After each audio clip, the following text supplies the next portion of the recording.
L'État de Washington, des paysages à couper le souffle, des forêts denses, des rivières majestueuses, un coin de paradis où la nature règne en maître. Mais pendant des décennies, cette beauté a masqué une horreur insondable. Une ombre a plané sur ces vallées et ces cours d'eau, une présence invisible qui s'est acharnée sur les plus vulnérables. C'est l'histoire de l'homme que l'on appellera le Green River Killer, le tueur en série le plus prolifique des USA. Une chasse à l'homme époustouflante et le récit glaçant d'une terreur qui a duré bien trop longtemps. Nous sommes au début des années 1980. Le comté de King, en particulier la région autour de la rivière Green River, près de Seattle, est confronté à une série de disparitions inquiétantes. Les victimes, principalement de jeunes femmes, souvent des fugueuses, des toxicomanes ou des travailleuses du sexe, des profils malheureusement souvent marginalisés et donc moins protégés. L'été 1982 marque le début officiel de la série Macabre. Le 12 août, les corps de deux jeunes femmes, Wendy Caulfield et Debra Bonner, sont découverts flottant dans la Green River. Quelques jours plus tard, d'autres corps sont repêchés. La panique commence à s'installer. Un tueur sévit et il utilise la rivière comme une sorte de cimetière aquatique. Le shérif du comté de King, à l'époque, David Reichert, prend la tête d'une équipe spéciale. La pression est immense. Qui est ce prédateur qui s'en prend à ces jeunes femmes et jette leurs corps sans pitié dans la rivière ? Les indices sont rares, les corps souvent difficiles à identifier en raison de la décomposition. Le tueur est déjà intelligent ou du moins très prudent. Les disparitions et les découvertes continuent à un rythme effrayant. En 1982 seulement, une dizaine de corps ou de restes sont retrouvés. En 1983, le chiffre grimpe. La police travaille d'arrache-pied, mais le tueur est insaisissable. Le terme Green River Killer entre dans le vocabulaire populaire, synonyme de terreur et d'impuissance. La communauté est sous le choc. Les parents craignent pour leur fille.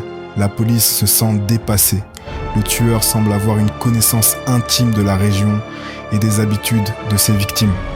Les profilers sont appelés à l'aide, mais les pistes sont minces et les victimes continuent de s'accumuler. Pendant des années, le Green River Killer reste une obsession pour les enquêteurs. L'équipe du shérif Reichert grandit, des ressources fédérales sont même allouées. Mais l'enquête est un casse-tête monumental.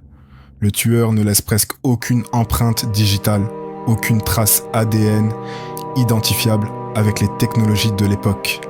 Il est d'une précaution anormale. Des dizaines de milliers de pistes sont explorées. Des suspects sont interrogés, surveillés, mais rien ne tient. La police se concentre sur les lieux où les victimes étaient souvent vues pour la dernière fois, les zones de prostitution le long de la Highway 99, les bus et les routes qui relient Seattle à l'aéroport et aux banlieues. Le tueur semble choisir des victimes dont la disparition risque de ne pas être signalée immédiatement ou dont le style de vie pourrait faire en sorte que les autorités accordent moins d'importance à leur sort.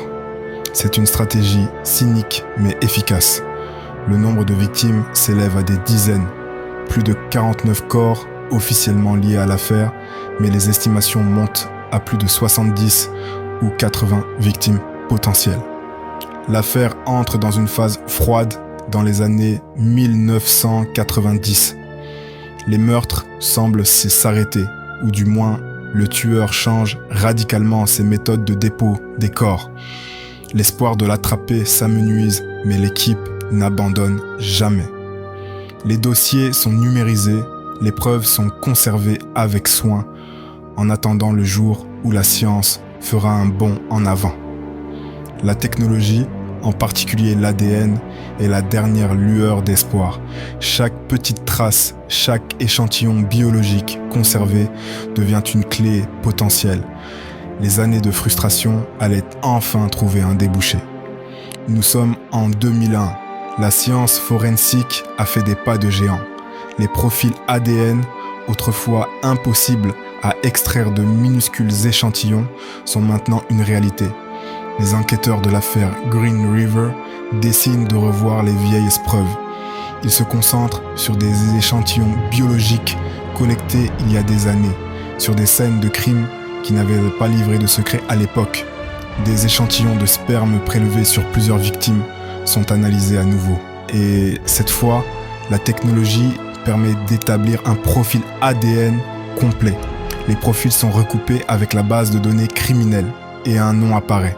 Un nom qui n'est pas inconnu des services de police, un homme qui avait été interrogé à plusieurs reprises dans les années 80, mais jamais lié de manière conclusive. Ce nom est Gary Ridgway, un peintre de camion, un homme marié, père de famille. Il avait passé des tests au polygraphe, avait été surveillé, mais avait toujours réussi à passer entre les mailles du filet. Son ADN, cependant, était irréfutable. Il correspondait aux échantillons trouvés sur au moins 3 scènes de crimes différentes de victimes datant du début des années 80. Le 30 novembre 2001, près de 20 ans après les premiers meurtres, Gary Ridgway est arrêté devant son lieu de travail. La nouvelle fait l'effet d'une bombe dans tout le pays. Le Green River Killer a enfin un visage ordinaire, celui d'un homme qui menait une vie apparemment normale. Après son arrestation, Gary Ridgway, confronté aux preuves ADN écrasantes, entame une série d'aveux. Il accepte de coopérer avec les enquêteurs à une condition, éviter la peine de mort. En échange, il révèle les lieux où il a abandonné de nombreux autres corps, des informations cruciales pour les familles des victimes. Ce qu'il révèle est épouvantable. Ridgway décrit une obsession compulsive pour le meurtre de prostituées et de fugueuses, les considérant comme des victimes faciles dont la disparition serait moins activement recherchée. Il les attirait dans son camion, les étranglait, puis abandonnait leurs corps dans des zones reculées, souvent près de la Green River ou dans des forêts denses. Il retournait parfois sur les lieux de ses crimes, faisant preuve d'une nécrophilie morbide. Ses aveux détaillent des dizaines et des dizaines de meurtres. Il se montre froid, méthodique, sans remords apparent. Il décrit ses crimes avec un détachement terrifiant, expliquant comment il essayait de ne pas laisser de traces, comment il déplaçait les corps pour ne pas être découvert. Sa motivation principale semblait être le contrôle absolu et une haine profonde envers les femmes, en particulier celles qu'il percevait comme facilement disponibles. Ridgway a été accusé de 49 meurtres et il a plaidé coupable de la plupart d'entre eux. Il était même soupçonné d'en avoir commis beaucoup plus. Le nombre exact pourrait ne jamais être connu. C'était un homme qui travaillait dur, qui était respecté par ses voisins et collègues, mais qui menait une double vie d'une noirceur absolue. Le 18 décembre 2003, Gary Ridgway est condamné à 48 peines de prison à perpétuité consécutive, sans possibilité de libération conditionnelle. Il a été épargné de la peine de mort grâce à son accord pour coopérer et aider à retrouver les corps manquants. Cette décision, bien que controversée, a permis à de nombreuses familles de trouver enfin une closure, de savoir où leurs proches reposaient. L'affaire du Green River Killer a eu un impact profond sur le système judiciaire et les techniques d'enquête. C'est l'un des premiers grands succès de l'ADN dans la résolution d'affaires froides, complexes. Elle a également mis en lumière la vulnérabilité des populations marginalisées et la nécessité d'une attention égale pour toutes les victimes. Mais l'horreur persiste.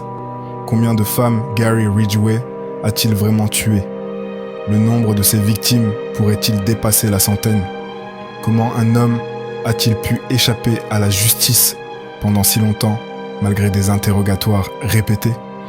La fascination pour le Green River Killer demeure non seulement en raison de son nombre de victimes, mais aussi parce qu'il incarne la peur de l'ordinaire, du prédateur qui se fond dans la masse.